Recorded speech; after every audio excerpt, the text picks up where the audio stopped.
Ah là là, 2017. Il était enfin temps que je vous montre mon setup. Parce qu'en quelques années, je suis passé d'un petit écran 4 tiers à ce setup. On va directement commencer par le PC. Alors cet ordi là, c'est mon ordinateur principal, c'est celui que j'utilise tous les jours.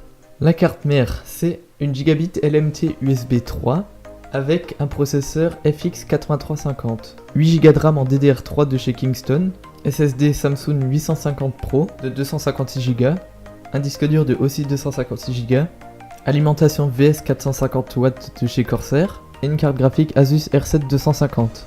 Pour le choix de la carte graphique, j'ai pris AMD, comme ça j'ai pu faire un crossfire avec la carte graphique intégrée, ce qui m'a permis de brancher 3 écrans à l'ordinateur. Alors pour les écrans, j'ai un Samsung ThinkMaster B2230, une télé LG LF5400 et un écran LG Flatron L1918S. Alors les périphériques, c'est un peu le seul truc que j'ai mis au rabais. En clavier, j'ai un Lenovo SK8825 et en souris, une Logitech G300. Alors pour le son, j'ai un micro Shenyu BM700, donc c'est le micro dans lequel je parle actuellement. Et franchement, j'étais étonné de la qualité du micro par rapport au prix, parce qu'il vaut 14 €. Alors ce micro, je l'ai attaché à un bras articulé, donc bras chinois, no name, mais du temps qui tient, ça me va. Pour le casque, je l'ai relié à un ampli LEPI qui me permet de pousser les trebles, les basses et le volume. Pour le casque, j'ai un JVC HA-RX 300. Ah oui, j'avais oublié de préciser que j'avais ce casque depuis 5 ans. Ce serait vraiment temps que je le change. Mais généralement, j'utilise les haut-parleurs intégrés à la télé. À côté de tous ces écrans, j'ai une petite tablette donc Surface RT. Je me suis fait littéralement entuber quand je l'ai acheté. Parce que quand j'avais 10 ans, je connaissais pas la différence entre Windows et Windows RT. Sur un bureau séparé, j'ai un deuxième ordinateur, qui était mon tout premier ordi. Donc c'est un HP G514FR, avec un Athlon X4 635 et une carte graphique HD 5450. PC qui a tout de même 7 ans déjà. Et avec un peu de bidouille, j'ai réussi à y brancher 4 écrans. Ça peut paraître beaucoup, mais c'est ultra kiffant à être sur cet ordi. Et les 4 écrans sont des HZ 194. Je pourrais presque y faire un jeu en 360 degrés.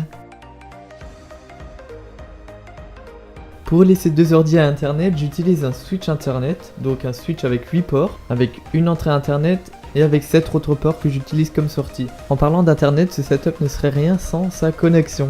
Et donc avec un speed test, j'atteins 28 mégas en up et en down. Côté vidéo, j'utilise plusieurs caméras. Alors, la première, c'est celle que j'utilise presque tout le temps, c'est un Sony DSC HX300 que j'ai monté sur un rig. Alors à quoi ça sert? Sur la cage, il y a des petits trous où on peut viser plein de choses, comme un bras magique, un écran, un micro, plein de choses. Et vu que c'est un rig, on peut y assembler plein d'éléments.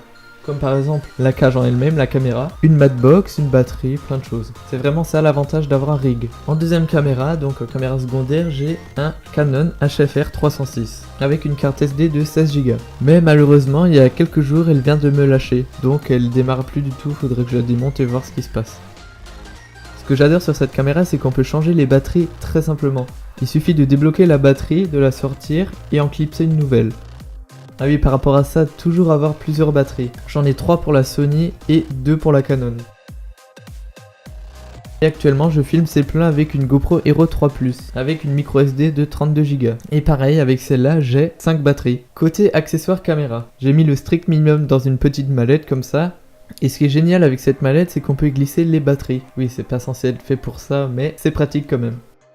Là-dedans, il y a tout ce qui est majoritairement accessoires GoPro. L'avantage d'avoir autant d'accessoires pour les caméras, c'est qu'on peut y faire n'importe quoi. Par exemple, la GoPro, actuellement, elle est attachée avec un adaptateur vis 3/4 de pouce, qui est relié à un bras magique, qui est relié à une pince, qui est relié à mon pied de micro. Ah, la partie la plus stylée du setup, les LED. LED que j'ai astucieusement placé sur le bord du mur, comme ça elles reflètent toute leur lumière, ce qui nous donne un joli petit effet de rétroéclairage.